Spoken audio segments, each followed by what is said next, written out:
So this car is, as shown here, with DCC, pan roof, heated seats, Estorils, over £50,000.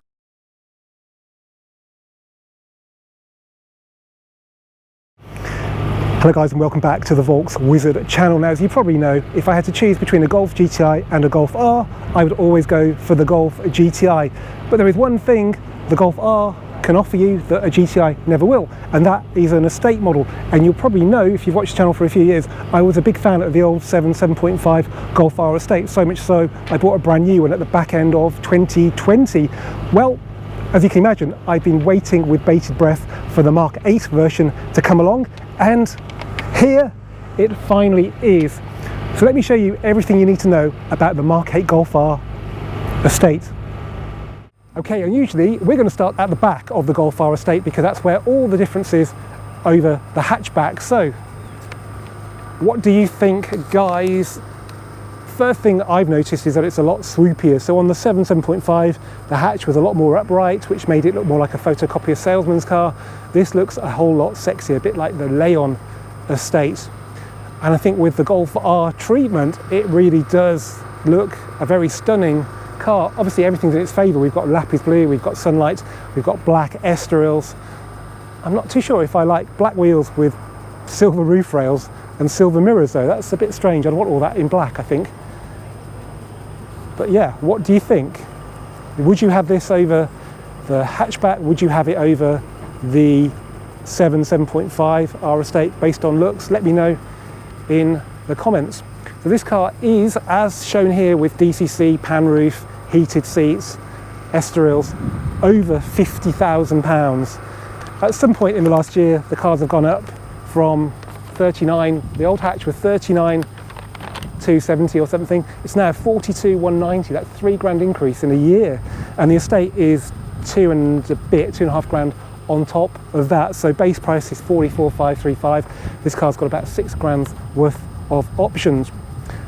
Other stats are that it's a bit heavier than the hatchback. It's 1,630 kilograms versus 1,554 kilograms of the hatch. It's therefore a bit slower to 60 because it's got the same 320 horsepower and 420 newton meters of torque.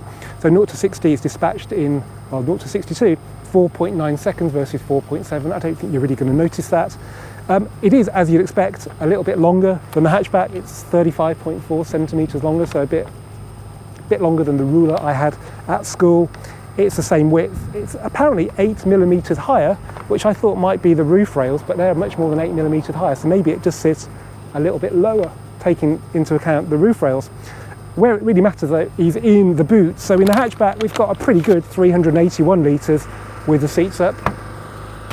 In the R estate, or variants, as they say in Europe, you've got 611 litres.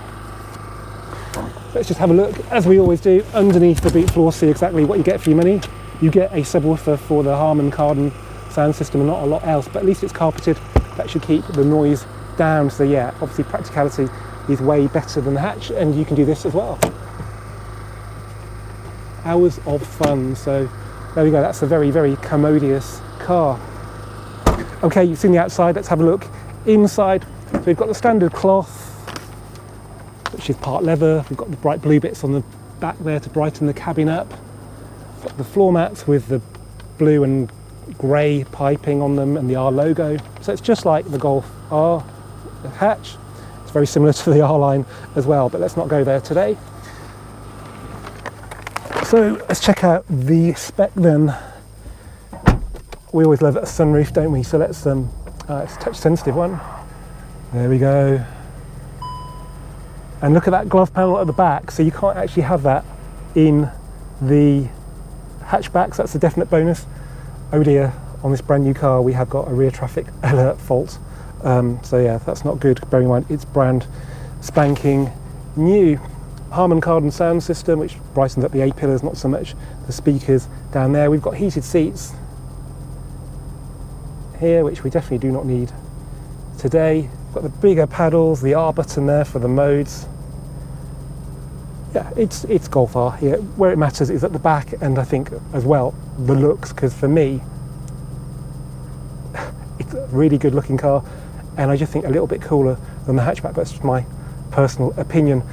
Okay, let's now go and drive this brand new Golf R estate on Millbrook's very challenging hill course.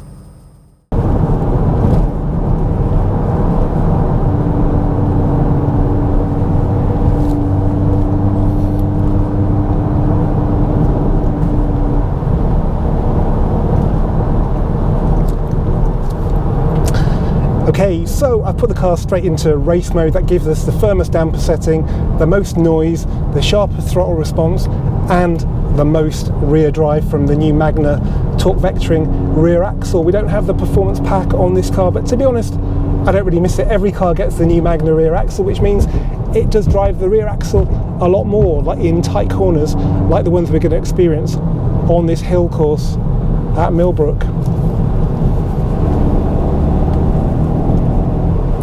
So we've got Bridgestone tyres on this car.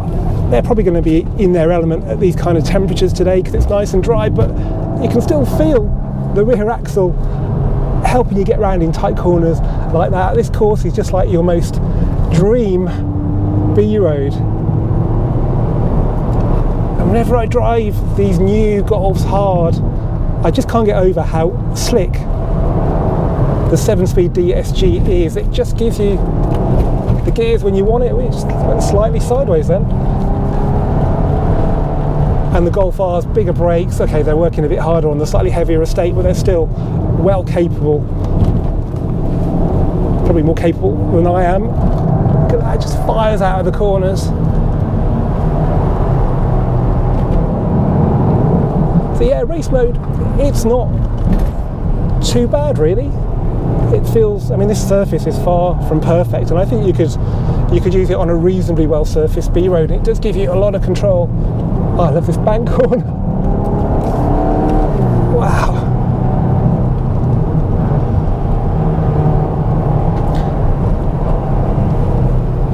Oh, that's a tricky crest there. And then we'll slow down for a bit, let this Fiat 500 electric get ahead of us a bit. So yeah, in here it's just like the Golf R hatch. It's got a little bit of gilding over the Golf GTI Club Sport, like we've got the R button there, we've got the bigger paddles, we've got some sort of carbon fibre stuff down here. We've got Alcantara in the doors, which I kind of miss from my car.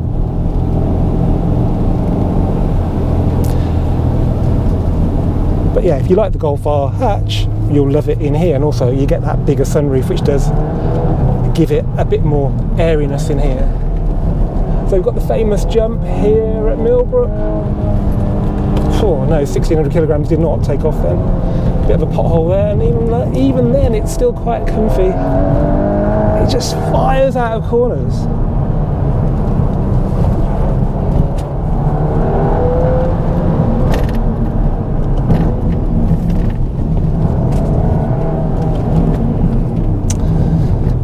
Very impressive. Okay, it might not be as sharp as the hatchback, but I think the hatchback isn't perfect anyway, and I think you're more able to accept dynamic compromises in a car that's an estate, and it's so practical. Can we get the odd pop on the exhaust as well? So would I buy one? Well, I mean, I paid under £30,000 for a brand new Golf R 7.5 at the end of 2020. I'm looking at 50 grand-ish for this car with a bit of spec on it. That's quite a lot of money, so I'm not sure it's going to be one for me, not unless they build a lot of them and they can't sell them and there are some deals to be had. But yeah, if you can afford one, then yeah, it's a much more enjoyable alternative to an SUV, and it's no less practical in some ways. It's actually even more practical. Anyway guys, I hope you've enjoyed this VolksWizard video. If you have, do give it a thumbs up. Please do comment, let me know what you think about the looks of the estate of the hatch. Please do share, and as ever, please do subscribe, and I'll see you for the next one very soon.